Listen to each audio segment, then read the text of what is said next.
Buenas, ¿qué tal? Espero que se encuentren bien. Bienvenidos a una nueva charla en Academia Ubuntu. En este caso vamos a seguir dialogando sobre deporte, sobre vida sana, sobre la infancia. Y desde nuestro lugar, en forma presencial, nosotros intentamos que los jóvenes, los niños, adolescentes, exploren distintas actividades aparte del deporte, porque creemos que en esa construcción del adulto a futuro es muy importante que exploren distintos talleres como literatura infantil, música, cocina, cosas que los haga ser curiosos y vayan desarrollando esa forma de ser. Y en el día de hoy tenemos un invitado que encaja perfectamente con esta filosofía de vida, porque se me hace realmente complicado definirlo. Eh, Fue jugador de fútbol, es escritor, conferencista, integrante de la Fundación Celeste, y también está siempre abocado a distintos proyectos sociales que tienen una fuerte repercusión en lo que es la sociedad. Está en el día de hoy con nosotros Daniel Baldi. Te damos la bienvenida y muchas gracias por estar, Daniel. ¿Qué tal? Un placer. Buenos días. Feliz año. Bueno, igualmente, ¿cómo has comenzado esta temporada nueva? Bien, bien, la verdad. Comencé en Colonia, que siempre es mi ciudad natal, entonces me carga de energías positivas. Así que arranqué de la mejor manera. Bueno, qué lindo. Y para entender un poco eso que en unas pocas palabras intenté describir, me gusta ir un poco a los orígenes. Quiero saber un poco de tu familia, cómo estaba conformada y indagar un poco sobre esa infancia en Colonia, que he escuchado que en época escolar era como muy divertida y había muchas cosas para hacer, pero de repente llegaba la época del verano y bueno, en Colonia y en los distintos pueblos sabemos que está la hora de la siesta muy respetada y ahí tenés como dos chances, o te aburrías o afloraba todo lo que es la creatividad. Contame un poco sobre la familia y cómo era esa infancia en Colonia. La verdad que yo tengo un recuerdo de mi infancia muy bueno, muy lindo. La disfruté muchísimo. Tenía mucha libertad, que siempre la libertad eh, es importante en cualquier ser humano. Y, y esa libertad está asociada al poco peligro que había en Colonia, en la sociedad coloniense, en la ciudad también, que yo andaba todo el día por el barrio en busca de aventuras. Mi mamá no tenía ni idea dónde estaba. Sabía que estaba por ahí, afuera, en el barrio, pero no tenía un conocimiento exacto de qué estaba, con quién estaba y dónde estaba. Pero no había problema, porque nos conocíamos todos y si no me estaba viendo ella, me estaría viendo la vecina, el vecino y entonces eso, eso era lindo, nos conocíamos, no había mayores dificultades, podías volver a tu casa llorando, lastimado, y ahí era la única, porque te habías caído y te habías roto una rodilla o un codo. Pero el peligro era ese, no había más que eso. Entonces, tengo un recuerdo muy lindo de mi barrio, de mis andanzas. Era toda una aventura día a día, no había celular, no había internet, no había más que la naturaleza y uno mismo, quizás con alguna pelota, pero había que buscar el quehacer para no aburrirse. Y eso está bueno. Muchas veces a mí me pasa con mis hijos, otra realidad, otro mundo, otra ciudad. Yo vivo en Montevideo, que me dicen a mí como en tono de queja, papá, estoy aburrido. Nosotros los padres es como que cargamos con la mochila de, mi hijo está aburrido, ¿qué tengo que hacer yo para que no lo esté?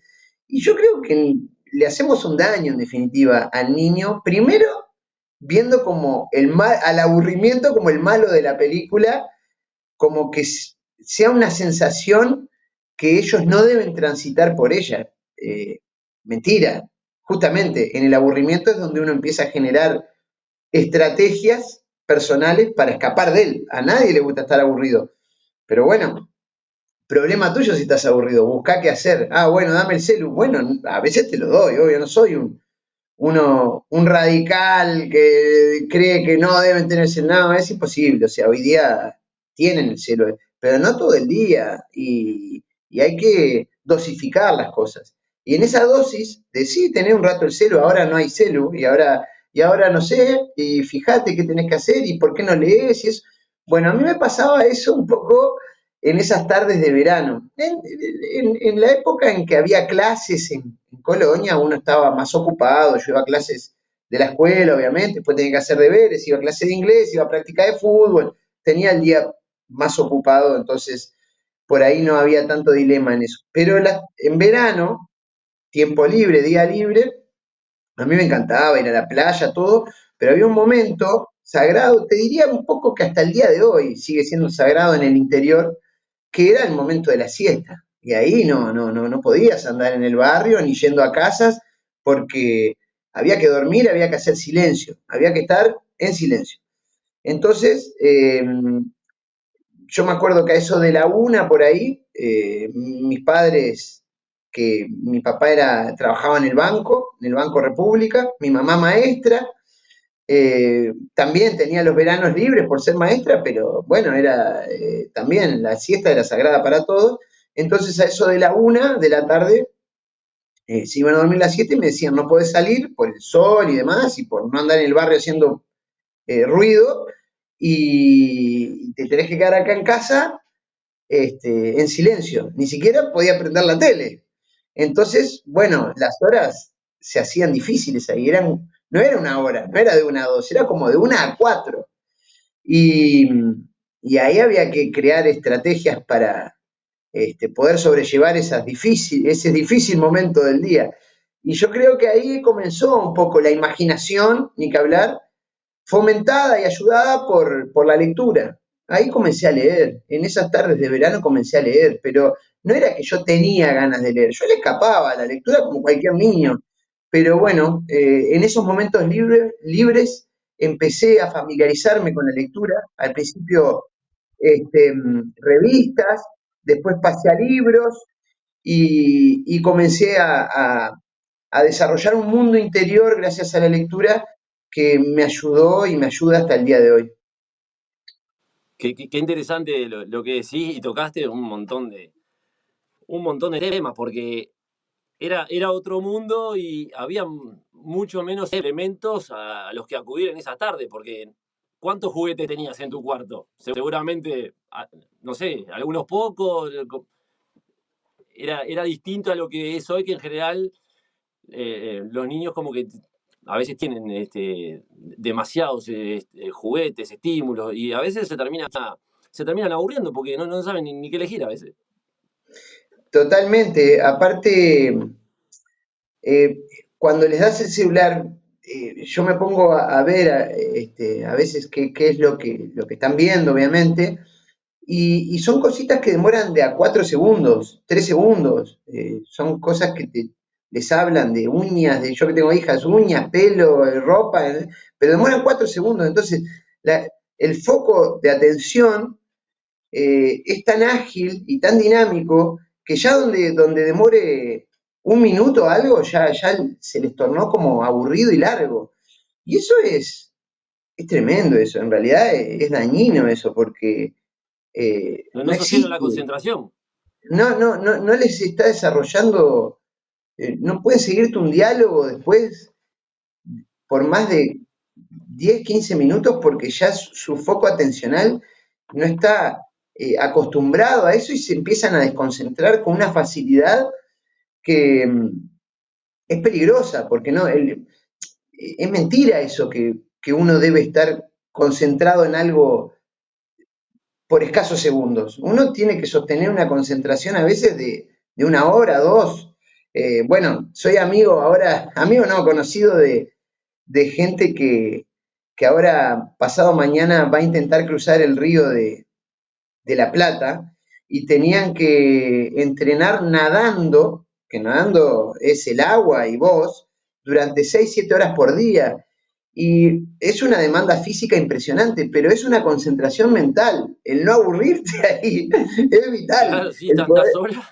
El poder sostener un estímulo intrínseco que no venga de afuera, nadando vos y el agua, y eso es un desarrollo mental que los jóvenes de hoy es muy difícil que lo logren, no porque no tengan una capacidad física acorde a lograr algo así, sino porque su mente no está diseñada para poder estar 6 horas por día concentrados en algo,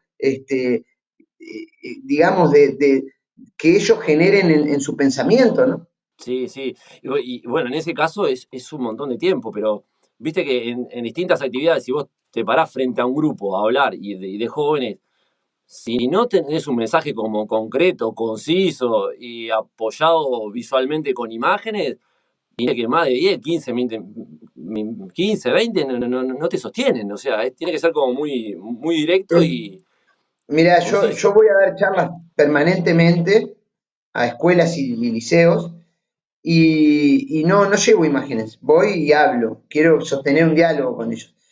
Y Bien.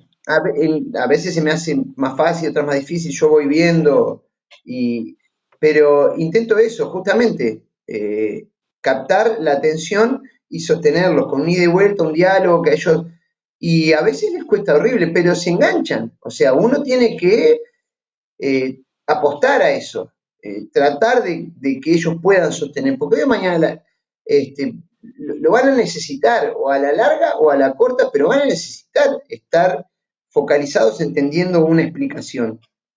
Entonces, bueno, hay que tratar de lograrlo. Ni que hablar que la habilidad también recae en uno. Vos no podés tener un tono monocorde todo el tiempo, hablando así. No, vos tenés que tratar de cambiar los tonos, de cambiar los giros, de llevarlo a un lenguaje en el que ellos se sientan, que los atrae, bueno, demás. Pero, pero cuesta, cada vez más cuesta. Y es un desafío también que tenemos los que vamos a hablar, de tratar de generar la atención, ¿no? Sí, sí, es todo un desafío, como vos lo decís. Y yendo a tus pasiones, ya un poco más de grande, después que tuviste esas etapas en la infancia que fuiste descubriendo, la literatura y el fútbol han estado y son las que destacás, como que se te reconoce un poco más en eso, pero también he escuchado que sos muy fanático de la música y desde chico también era algo que estaba muy presente en tu vida. ¿Cómo conectás esas actividades? La literatura, el fútbol, la música, ¿dónde está el punto de encuentro? Yo creo que siempre se me hizo muy fácil encontrarlo, al punto de encuentro, porque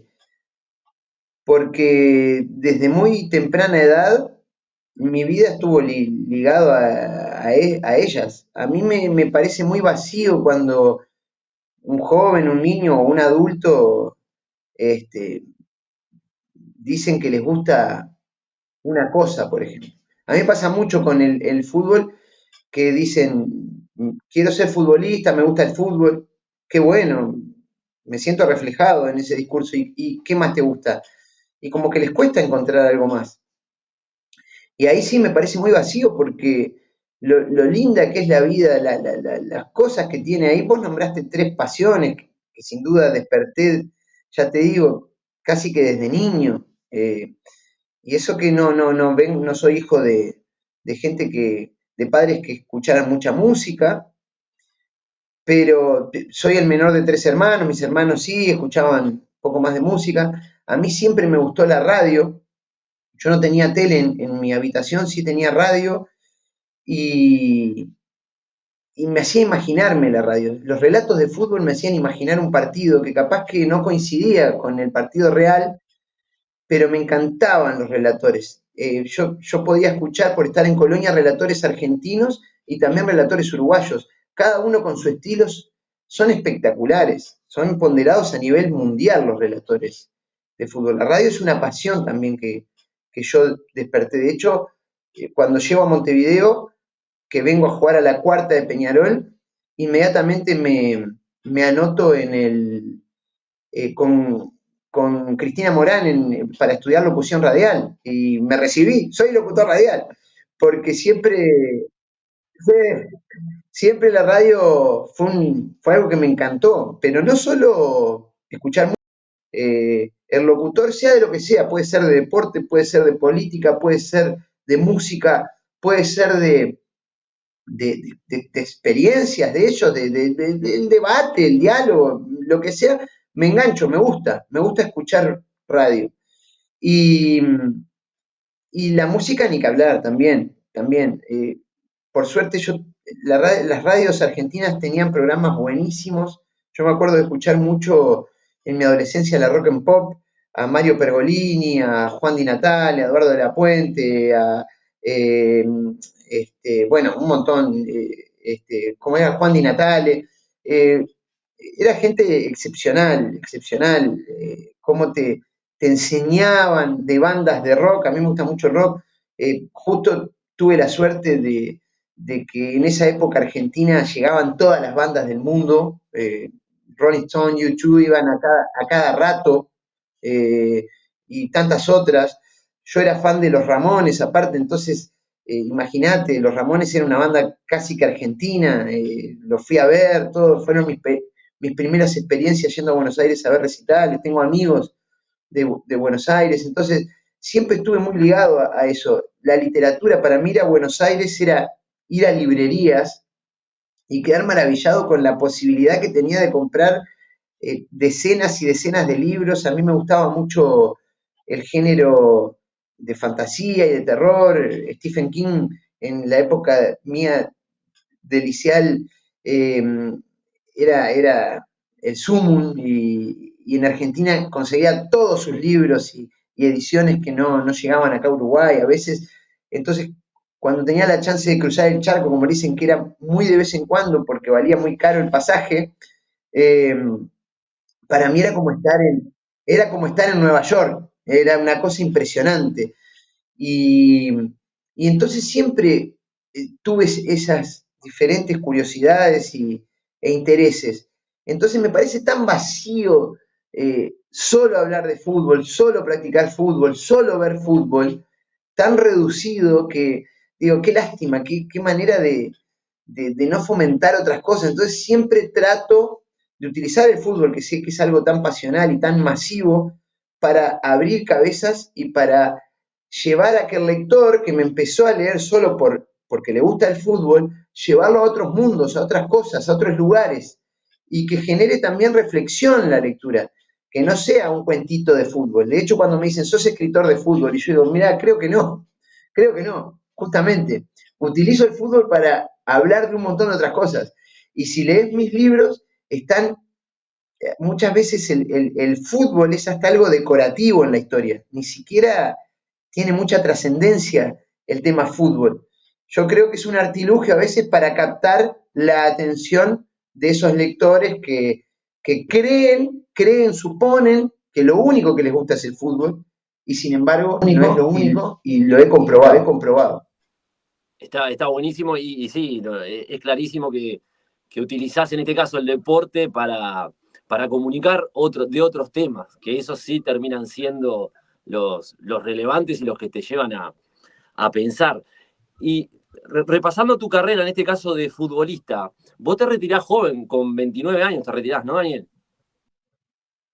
Un poquito más, pero estaba por cumplir 31, pero casi sí. Teniendo en cuenta esto que vos me contás de tus intereses diversos por otros temas, ¿fue más fácil el tomar esa decisión? Porque viste que hoy en día el tema de la depresión cuando el jugador se retira, el qué viene después de esa vida, porque como jugador ya no termino sirviendo por un tema de edad, físico, pero para la vida soy sumamente joven. En este caso, al vos tener tantos intereses, se fue dando de manera más fácil esa decisión. Che, estoy desencantado por el fútbol, que he escuchado que un poco fue por ese lado tu retiro, y abordo otras cosas que realmente lo puedo hacer con pasión y lo puedo hacer realmente bien. En realidad sí, sí, totalmente. En realidad nunca estuve desencantado con el fútbol. El fútbol es pasión para mí, me encanta hasta el día de hoy. Soy técnico, sigo dirigiendo en la liga universitaria, veo fútbol, analizo fútbol, me gusta leer también de fútbol. Estaba desencantado con un montón de cosas que van más allá del fútbol y que forman parte de la vida del futbolista. Llámese dirigentes, llámese representantes, llámese un montón de técnicos, entrenadores también. Eh, yo creo que es la etapa que más disfruté del fútbol fue cuando no era profesional. Después cuando me transformé, siempre soñé con ser futbolista profesional y cuando descubrí lo que era ser futbolista profesional, en mi caso, tener que lidiar, por ejemplo, con mi representante, un ser eh, que obviamente no quiere al futbolista o le importa muy poco la vida del futbolista, lo único que quiere es hacer dinero y poder trampear al futbolista, poder engañarlo, que muchas veces por la falta de preparación que tiene el futbolista es muy fácil de lograrlo, y muchas veces por el miedo que tiene el futbolista. A mí me daba mucha bronca cuando dirigentes, que los tuve tanto en Bellavista como en Cerro, por ejemplo, nos debían 3, 4, 5, 6 meses y, y, y, yo quería ir a hacer reclamo a la mutual, porque si vas a hacer reclamo a la mutual, vas a cobrar ese dinero, capaz que no lo cobras inmediatamente, pero en algún momento lo vas a cobrar, dinero que te pertenece, y venían con total desparpajo al vestuario y decían, si hacen los reclamos los vamos a dejar libres porque no hagan los reclamos. Yo qué sé, señor, usted debe pagar mes a mes porque fue con lo que se comprometió. Entonces, era tal la dicotomía, el todo el tiempo lidiar con esas personas que, que agarraban de rehén al futbolista de tal manera que muchas veces lo dejaban sin escapatoria y le generaban un miedo que hasta el futbolista terminaba en el contrato siguiente renunciando a la deuda anterior, entonces terminaban sin cobrar 6, 7 meses. Yo nunca renuncié a ninguna deuda porque para mí, eh, yo cuando debo algo, debo el teléfono, debo la luz, debo el agua, lo que sea, voy a estos organismos competentes y no digo, puedo renunciar a esta deuda, pueden renunciar a esta deuda y el año que viene, no existe eso. Entonces, para esta gente sí tenía que ser así. Para mi representante, el 10% que a mí me correspondía o el 20% en los pases internacionales, yo tenía que renunciar a eso y yo no quería renunciar a esas cosas. Y después te enterás que de todas las tramoyas que hay. Entonces, todas esas cosas me daban tanto asco, me generaban tanto asco, que me terminaron alejando del fútbol profesional, pero por esta manga de impresentables que gobiernan en fútbol de cabotaje, como el fútbol uruguayo, que no podés sostener eh, a un jugador más de 6 meses porque lo tenés que vender porque no tienen dinero en las arcas de los clubes y demás, han saqueado los clubes, estas personas, los han empobrecido y se han hecho multimillonarios. No conozco un representante que no esté multimillonario vendiendo jugadores uruguayos. No conozco uno, ¿eh? Sin embargo, la mayoría de los equipos están totalmente empobrecidos a niveles récord de no poder pagar ni siquiera facturas. Entonces, es evidente que hemos permitido que esto ocurra y me da mucho asco en un fútbol tan glorioso como el nuestro que se haya permitido esto. Y bueno, no quise formar más parte de este engranaje un tanto perverso y terminé yéndome, dando un paso al costado y cosa que agradezco a la vida porque pasé a ser mucho más feliz en el día a día. Que, bueno, que en definitiva eso es lo importante, porque yo escuchándote ahí es como se llega a un punto en el que se manipula y el que trabaja y quiere cobrar lo que realmente generó, después termina siendo como el culpable o el mal visto por hacer reclamos de algo totalmente ilícito, ¿no? Pero bueno, es... Pero por, por ponerte un ejemplo, por ponerte un ejemplo, me puse a dirigir después porque me encanta dirigir inferiores y trabajé en inferiores. Y, y a mí me llegaban todos los aportes, todos los descuentos mes a mes. Y sin embargo, los técnicos de inferiores no cobramos ni aguinaldo ni salario vacacional. Sin embargo, todos los aportes los hacemos. Y vos me dirás, pero ¿por qué no cobran ni aguinaldo ni salario vacacional si están haciendo todos los aportes? Porque está como estipulado así. Sin embargo, si vos vas y haces el reclamo para cobrar eso, el club te lo tiene que pagar. Pero, pero al club no quiere que le hagas esos reclamos. Entonces no trabajás. Entonces, no sé, es como ilegal. Hay prácticas ilegales que están como estipuladas que yo hasta el día de hoy sigo sin entenderlas. ¿Por qué los derechos laborales no rigen en la gente que trabaja para el fútbol? Llámese técnicos, llámese preparadores físicos, llámese futbolistas también. Y no existen. No existen. Pero, pero si yo estoy haciendo los aportes para eso. Sí, claro. Pienso que la pasión a veces del entrenador o el profe quizás por querer estar trabajando, estando en el ruedo, a veces lo lleva quizás a esas renuncias que Claro, no está bueno porque se sientan precedentes que no corresponden. pero es lamentable también eso. Yo nunca le pongo solo la culpa o la ficha, en este caso, solo a un culpable. También son culpables los que van a trabajar gratis, los que sueldos indignos dicen que sí, pero la gente valiosa, la que tiene, la que cree que vale más que eso, terminamos, yo creo, por ahí estoy equivocado, y sin duda debo estarlo, pero yo creo que valgo un poco más que un sueldo de 10.000 pesos por mes y no tener que irme todos los días a Canelones, porque todos los complejos están en Canelones, en mi auto, perder medio día, cobrar ese sueldo cada 2 meses y todavía no generar ningún beneficio de los que me está sacando el dinero. Creo que valgo más, entonces no lo hago, no lo hice más. Sin embargo, hay gente que te dice, no, yo lo hago porque si no, no, quedás afuera del circuito y bueno, qué sé yo, no sé, son diferentes visiones. Eh, yo cambiaba la plata que ganaba en inferiores, la cambiaba por nafta. Y bueno, llegó un momento que dije, lamentablemente yo qué sé, tengo hijos, tengo una familia, no pude seguir, no pude seguir. Pero hay gente que sí, que sigue. Y bueno, bien ellos, ¿no? Es así, es así. Daniel, hablemos un poquito sobre fútbol infantil. Me gusta preguntarle a la gente que ha jugado y ha trascendido. ¿Cuál es la mirada del fútbol infantil que tenés? Por un lado, esa cuna de ganadores que tenemos, yo que sé, sacamos jugadores debajo de las piedras, surgen un montón de tremenda calidad, lo vienen a buscar de Europa, nosotros le vendemos los jugadores, los talentos, ellos nos devuelven libros, pero nosotros les mandamos el talento. ¿Y cómo ves vos eso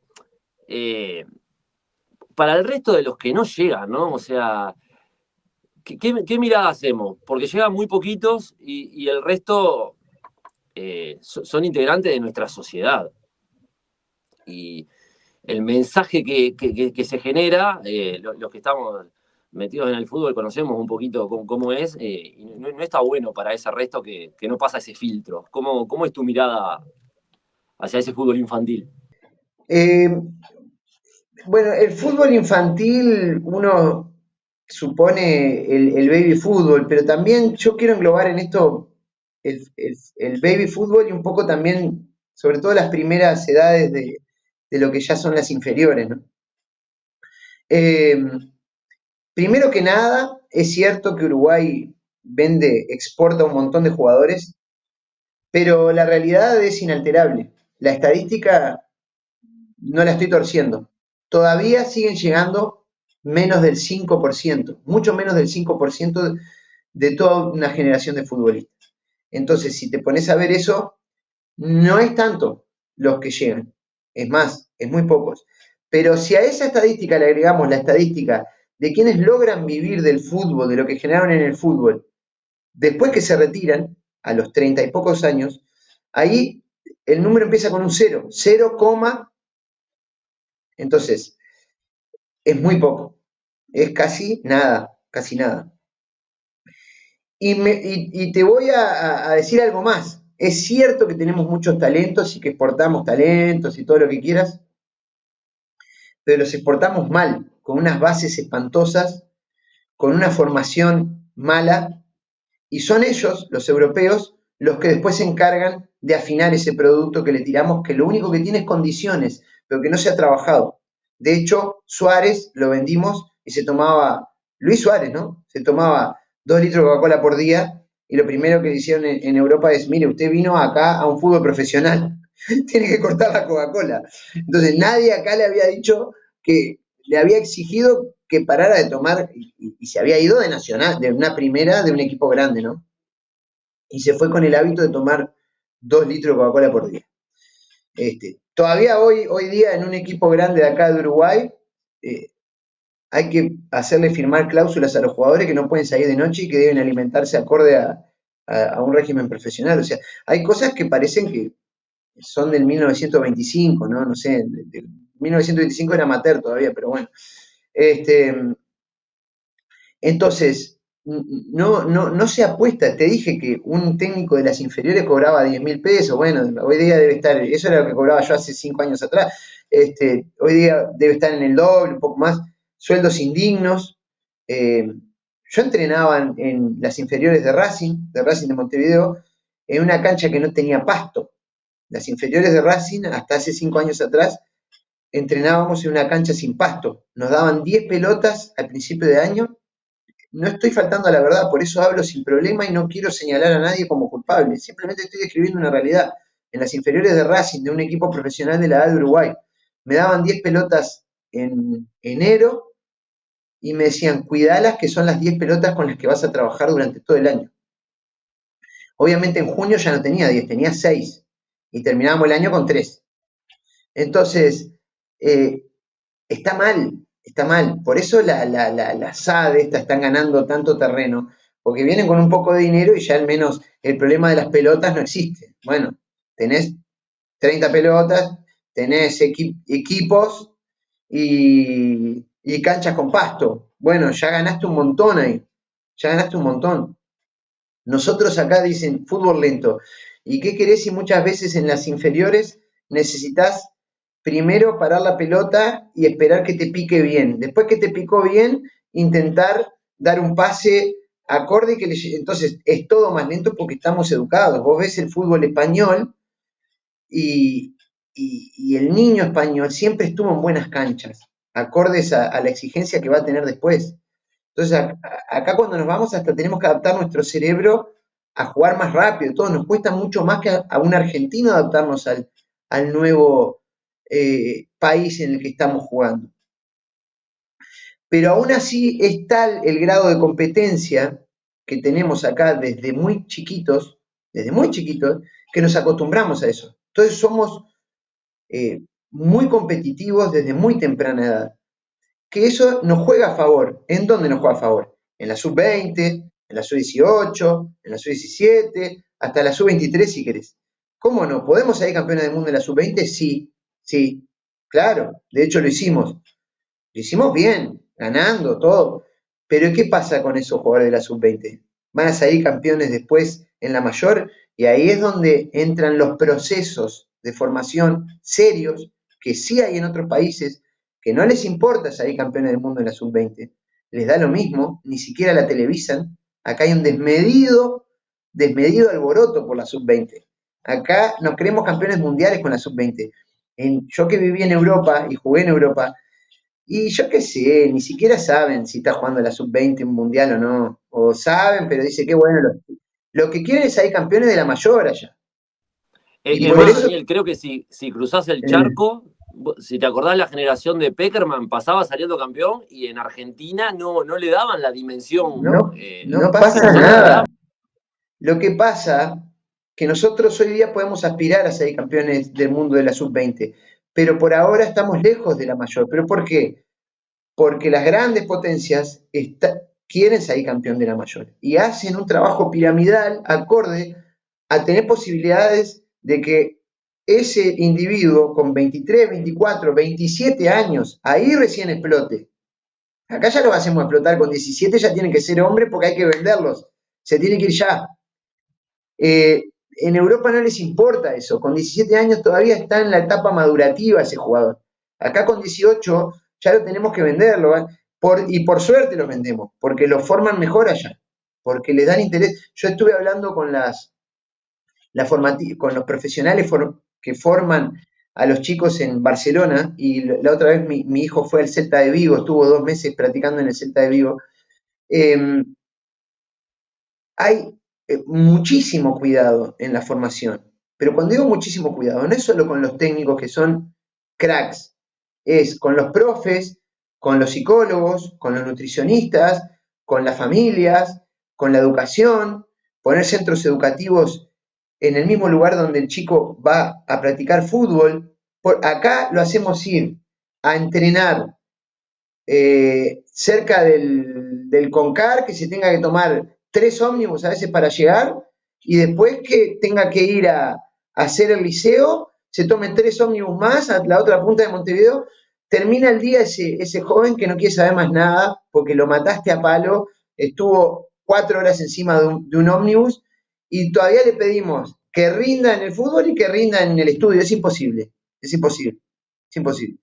Eso lo leyeron en otros lugares y que quieren formar al individuo, la capacidad intelectual del individuo cada vez es más imprescindible, cada vez llega un individuo, un jugador con un intelecto elevado, tiene mucho más posibilidades de llegar que el que no, también está comprobado. Entonces, te arman en el mismo lugar de entrenamiento, el centro educativo. Entonces vos entregás a tu hijo a las 8 de la mañana para que juegue al fútbol, pero te lo devuelven a las 5 de la tarde y ya tuvo 5 horas de estudio y 3 horas de entrenamiento. Y ya está. Vuelve a su casa para estar con su familia y descansar, no para tomarse 3 ómnibus más. Entonces, están formando individuos que hoy o mañana, por X motivo, se le rompe una pierna, como señalaron en mi mundial, porque lo quebraron o porque. Y su vida no es una tragedia. ¿Por qué? Porque estudió todo y va a ser hoy o mañana abogado, licenciado en algo, y va a salir adelante la vida porque le diste, lo nutriste de herramientas que si no o que si está dentro de ese 95% que conforman los que no llegaron, no pasa a ser un drama, no va a estar deprimido ese joven porque no llegó a ser futbolista, porque tiene 10 posibilidades más para salir adelante en la vida. Claro, pero es lo que hablabas vos de ese cuidado que hay sobre también la persona para facilitarle ese camino al que va a ser jugador. Porque si vos vas a un lado y tenés todo integrado como para estudiar, desarrollarte en el deporte, y está mucho más fácil con lo que vos decías. O sea, tengo que ir al liceo, después tomarme un ómnibus o varios ómnibus porque los complejos son realmente lejos. Ahí es cuando se dificulta y también el chico empieza a cansarse y a perder un poco también el deseo por la actividad, porque sí, no me da para estudiar, no me da para. Capaz que estoy, yo qué sé, si estoy en el banco, también no tengo la motivación necesaria o no me convocan, y ahí es como que se va generando también ese camino de Sí, dejar un sí. poco el deporte. Ocurren las dos. O dejar el deporte, esa es una, o dejar los estudios. Porque empieza a perder la motivación para ir a estudiar.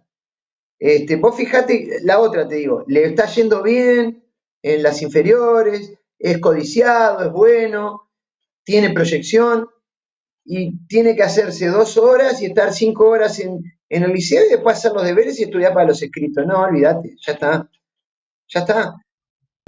Sí, Daniel, sí. aprovechando tu tiempo y para ir redondeando, ahí tocaste al pasar, nombraste la obra Mi Mundial, el caso de Fernando Torres, ¿no? El personaje de esa obra que ha trascendido tanto. ¿Se puede decir que ese es uno de los golazos de tu vida? Sí, sin duda. Es un libro que año a año vende montones de ejemplares, y no solo acá en Uruguay. Mi mundial se publica en Brasil, en Argentina, en Paraguay, en Perú y en México. Así que le debo mucho y la película recorrió el mundo, es una película vista en todo el mundo. Así que ni que hablar que a Tito Torres le debo muchísimo. A mí obviamente leí el libro y vi también la película, pero hay algo que me sorprendió y que me imagino que debe ser de un orgullo mayúsculo para vos, que esa obra estaba o está en la educación primaria de Paraguay como parte del programa, ¿es así? Sí, y ahora en Perú también. Este, sí, ahora en Perú también. Es como, digamos, libro de texto, no me acuerdo en qué año, creo que en Paraguay era en cuarto año y en Perú está en quinto, en quinto. En Perú no está la obra, no me acuerdo, son dos capítulos que los mandan estudiar. Pero en Perú es mi Mundial 2 creo. Creo que es mi Mundial 2. Son dos capítulos de mi Mundial 2. Sí, sin duda. No, no, cuando fui a Paraguay, esto no es chiste, me volví con ampollas en los dedos porque de firmar tantos libros, porque todos los niños allá tenían mi mundial. Y a mí me sorprendió cómo que todos los niños tienen mi mundial, ¿no? Claro, porque no lo tienen que comprar. El gobierno, la compra la hace el gobierno y se los entrega como libro de estudio, digamos, pero en realidad es una novela. Entonces, me pareció una inversión tan magnífica. Hoy día creo que ya no hacen esas compras, ¿sí? Pero no te estoy hablando hace mucho tiempo, estoy hablando hace 5 o 6 años atrás que fui y el gobierno compraba mi mundial para entregarle a cada niño, al menos de Asunción, de cuarto año de Asunción, tenían el libro Mi Mundial, una cosa impresionante. Bueno, la verdad que te felicito porque no sé si ha trascendido tanto acá esa noticia, pero es como, la verdad, muy impactante. Es algo que está...